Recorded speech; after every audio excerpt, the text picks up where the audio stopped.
The 57th Chicago International Film Festival kicks off on October 13th, 2021, with their opening night After Dark feature, Halloween Kills, the latest chapter in the iconic four-decade horror franchise starring Jamie Lee Curtis.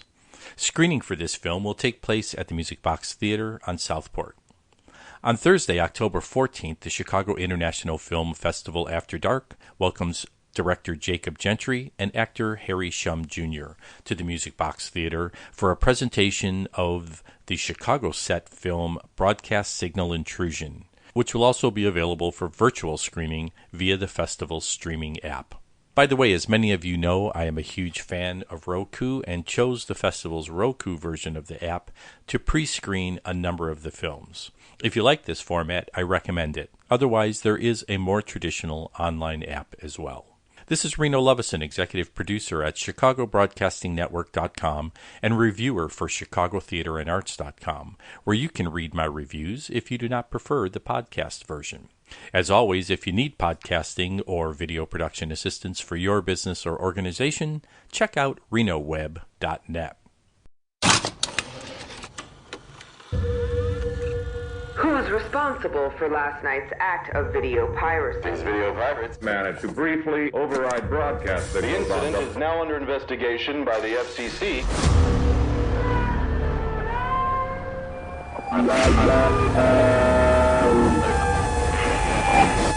What was that?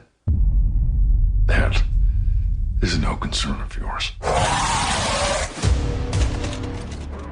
What do you know about this? I had a chance to pre-screen Broadcast Signal Intrusion and found it to be a visually appealing thriller by a talented production team with a great musical score.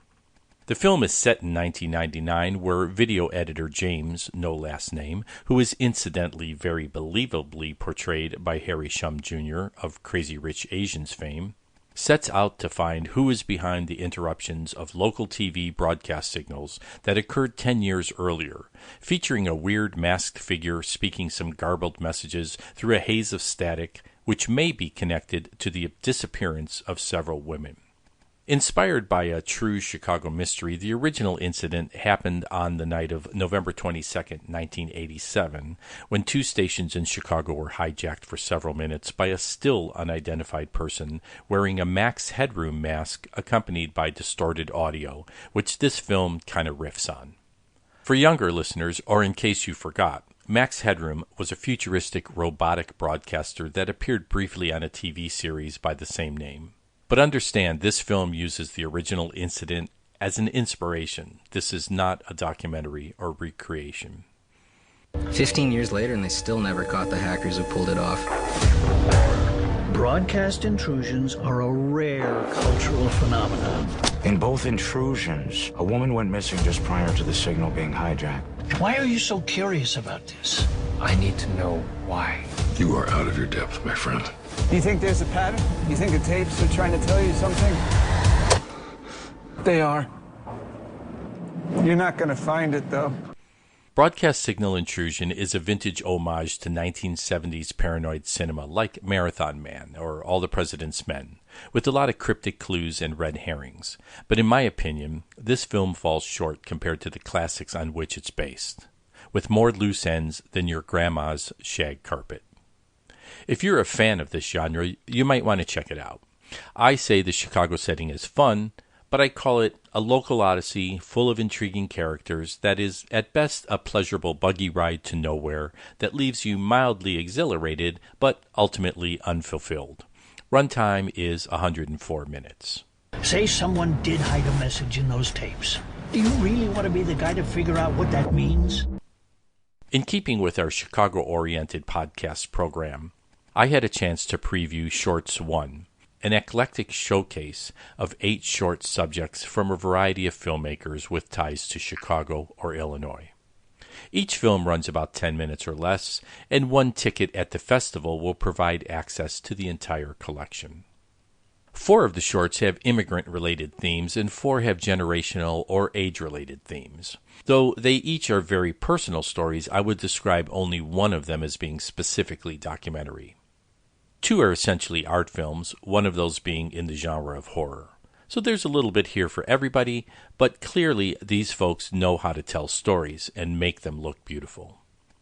I'll begin with Sink, which is a brilliantly disturbing film shot entirely as an overhead shot of a bathroom sink with the only character a pair of hands and the occasional top of a man's head. Written, performed, and edited by Curtis Matzke, with interesting music and great sound effects that really heighten the experience. In Close Ties to Home Country, written, directed, and outstandingly performed by Akanksha Cruczynski, an immigrant dog walker pines for home while having a weird connection to the animals she cares for. Produced by Amrita Singh, Winning in America explores the relationship of an immigrant father and daughter as they prepare for the state regional competition of the National Spelling Bee.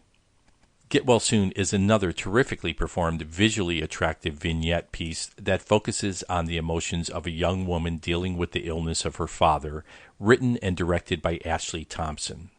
Similarly, By the Time I Reach Him, by Meg Walsh, uses black and white imagery with voiceover to portray an intimate, voyeuristic conversation between a daughter and her Alzheimer-afflicted father. Speck of Dust is also a voiceover-driven introspective narrative with a vintage vibe that speaks to themes of loneliness and existence from the point of view of an elderly man. Produced by Moroccan-American Chicago-based filmmaker Simo Ezoubeiri. The Year I Went Looking for Birds is a kind of enjoyable video image gallery by Danny Carroll that illustrates his ability to find interesting images, but is more of a demo reel than a fully conceived production. Virginia R. Matos produced Monochromatic Dreams, which has a lovely musical score by Natalia Perez, and is the most straightforward documentary in the group, offering insight into the work of Latinx media installation artist Yvette Mayagora. Shorts 1 has a runtime of 76 minutes and can be viewed in person or online. Visit chicagofilmfestival.com for details. Celebrating its 57th edition October 13th through the 24th, 2021, the Chicago International Film Festival is North America's longest-running competitive international film festival, showcasing the best in international and independent films from around the world. The 57th edition will be held in person and virtually. From dramas and thrillers to documentaries and comedies, the festival presents a diversity of offerings. Look for several reviews and event podcasts from ChicagoBroadcastingNetwork.com, including reviews of a few Chicago-oriented features, including Any Given Day, For the Left Hand, and Punch 9 for Harold, among others. This is Reno Lovison encouraging you to like, share, and most of all, subscribe to our podcast at ChicagoBroadcastingNetwork.com or wherever you prefer to listen to podcasts to be alerted to new podcasts as they are posted.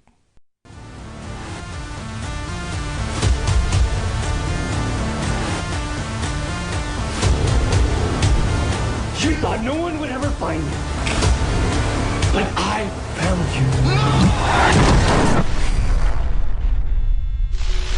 you. It gets under your skin, doesn't it?